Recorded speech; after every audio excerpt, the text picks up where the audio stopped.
Am I the a-hole for cheating my coworker out of a free meal?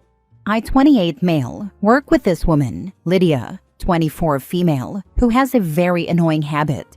She has a dating profile that she uses specifically to lure guys into buying her expensive dinners at restaurants she wants to try, and then she ghosts them. Lydia brags about this all the time and is never interested in actually dating, but she'll act like it to sell it. I can't stand this because it's playing with people's hearts, but Lydia thinks of it as a life hack to try food or drinks she otherwise couldn't afford. My friend Daniel, 32 male, is also on dating sites, but for the right reasons. His late wife died a few years ago, and he's just started jumping back into the dating scene. Daniel's a very sweet guy, and I really want him to find a great lady for him. A few days ago, he texted me asking if I knew Lydia.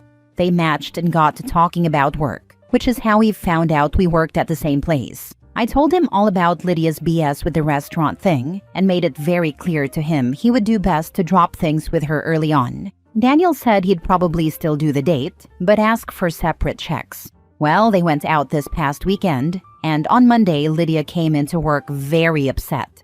I asked her how her date with Daniel went, and she ripped into me, asking if I was the one who told him not to pay for her dinner. Apparently, she had Daniel take her to a high-end steakhouse, and she ended up splurging. She got a drink, a full entree with a side and dessert, while Daniel just ordered a sandwich and salad. Her bill alone came to $70-something, and she was almost in tears at work as she didn't expect to pay for it, and now her car was low on gas. I got a little upset too, as she tried to use my friend as a literal meal ticket, but somehow she doesn't see it that way.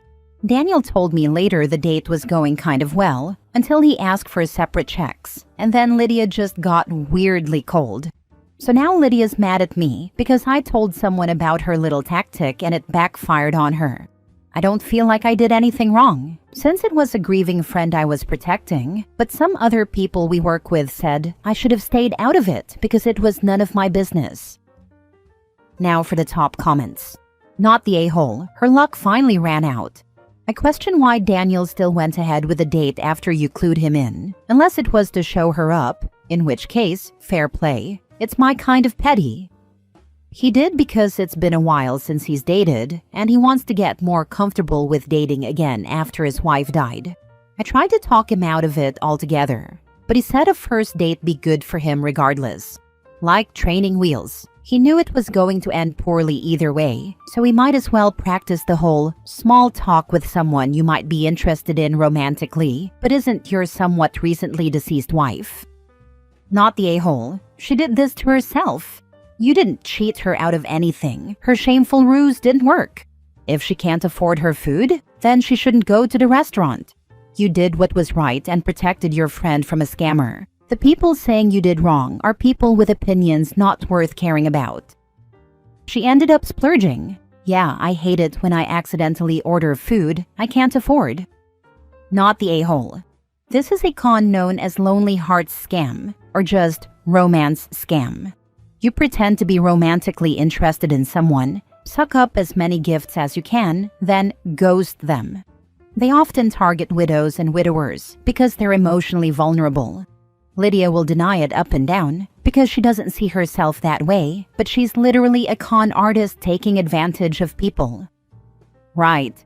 Lydia probably tells herself she, or would say if pressed, she isn't, because she's not trying to maximize. It's just a dinner, but that just means she isn't a maximizing scammer.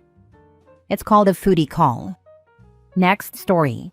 Am I the a-hole for telling my friend I won't set him up with anyone because he's emotionally immature? So, I, 30 female, have a friend, Ryan, 31 male, who's been in my social circle for a few years now. We met through work and became friends after bonding over shared interests, and he's generally a good guy, funny, kind, etc. He's been single for a while and recently started asking me to hook him up with one of my single friends. At first, I kind of brushed it off and said they weren't really his type, or they weren't looking right now, but he kept pressing. Eventually, I told him I wasn't super comfortable playing matchmaker, especially when I've seen how he handles relationships. For context, Ryan has a bit of a pattern. He jumps into things super fast, gets clingy really early on, like texting 24/7 and needing constant reassurance. And then when there's any sort of conflict or miscommunication, he either shuts down or spirals into guilt-tripping behavior.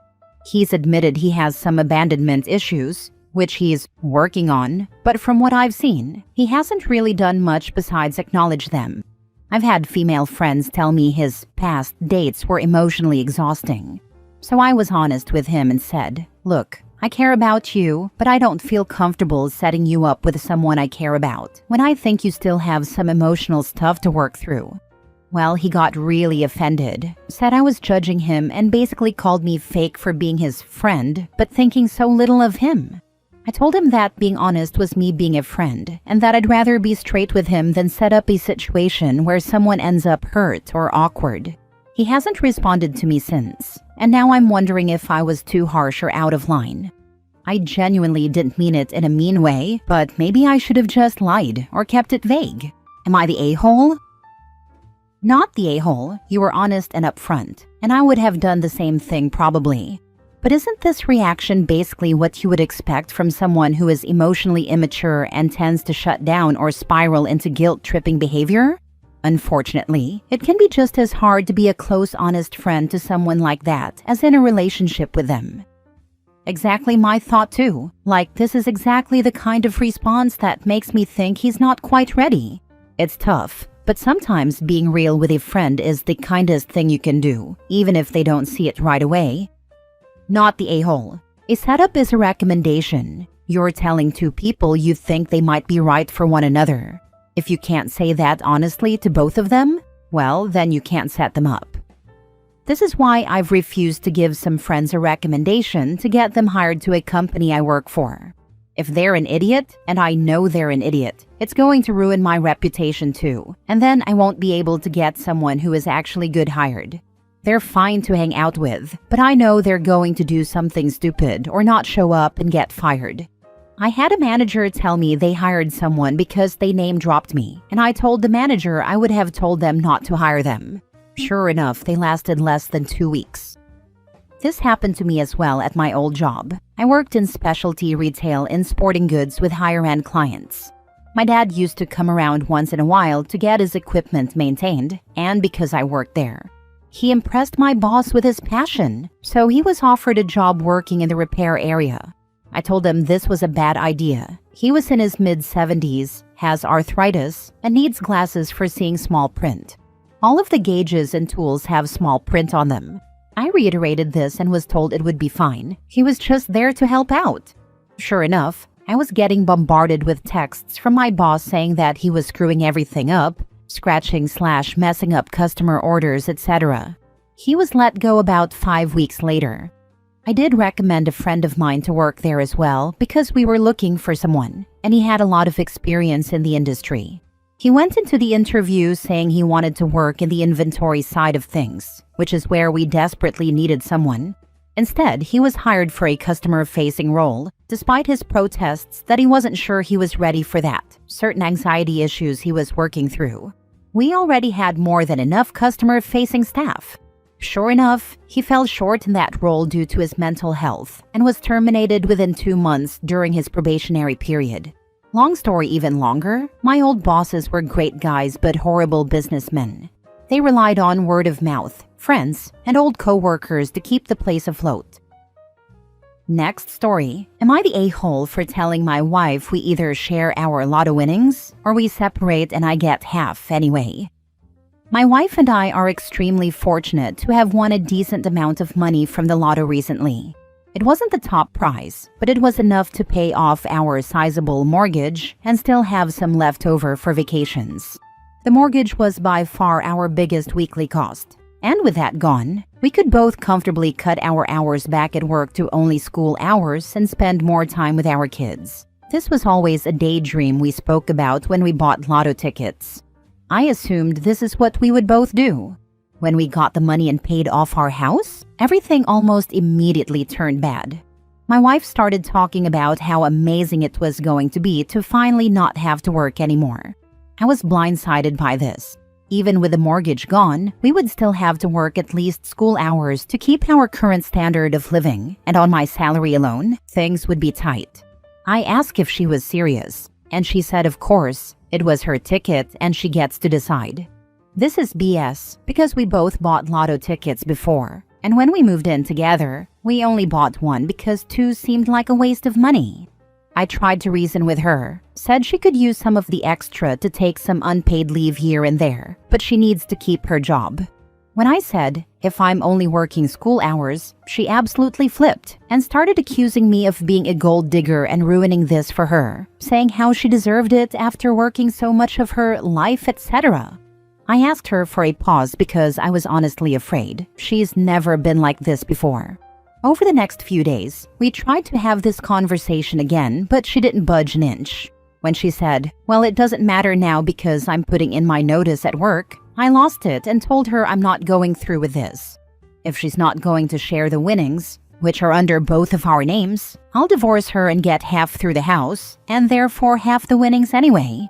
This started another screaming match where she continued to call me a gold digger.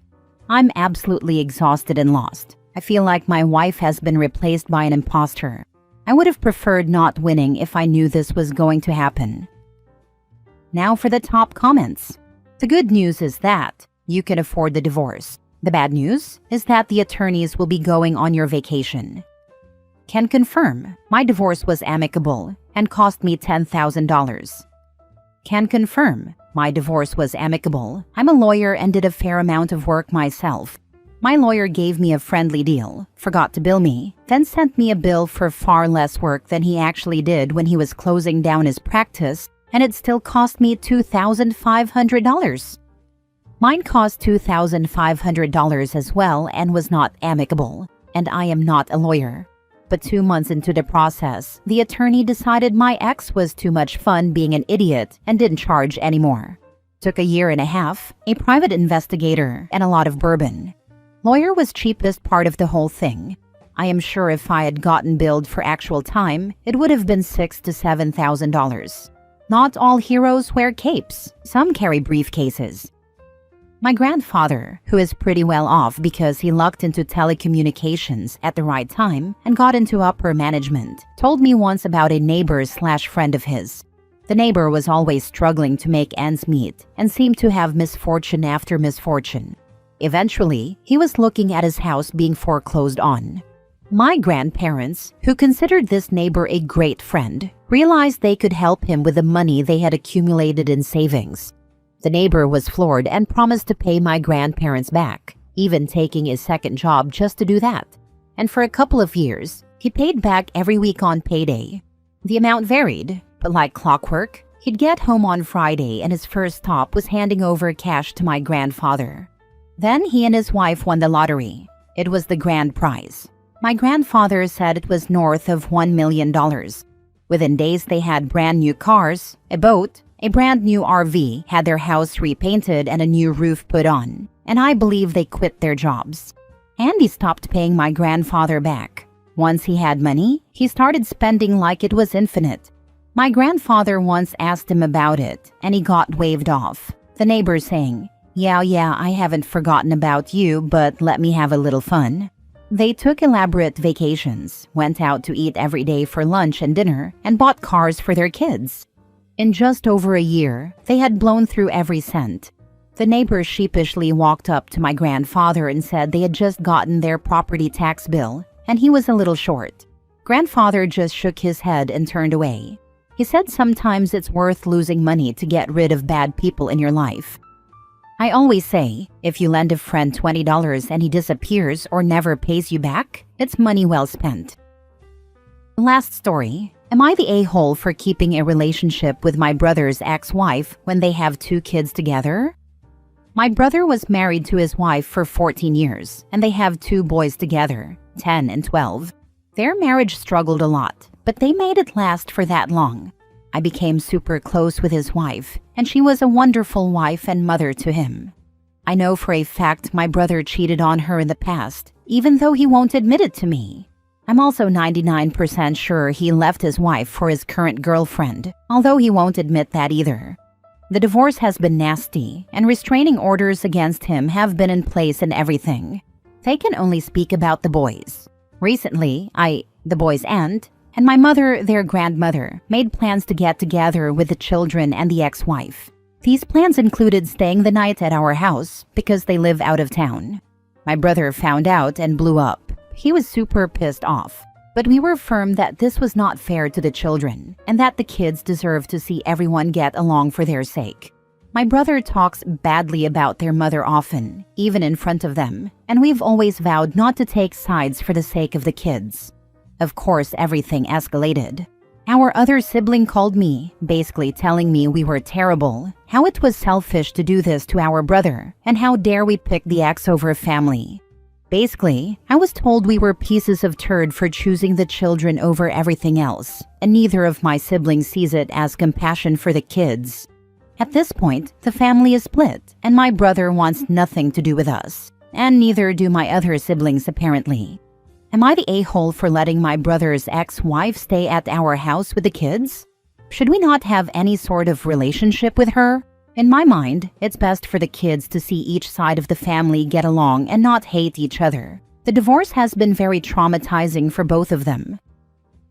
Not the a-hole. Your brother can't claim any moral high ground, past or present, and he's actively engaging in parental alienation by bad-mouthing his ex in front of their kids. You and your mother being neutral for the benefit of the kids is what should be happening, rather than putting the kids in the middle of hostilities.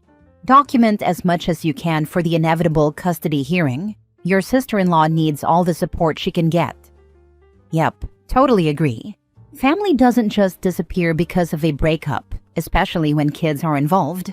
You're doing the right thing by staying present for them. You're not the a-hole. He absolutely is. I had something similar with my ex. I left him when I was pregnant with our youngest. His parents lived 300 miles away and were disabled and sick.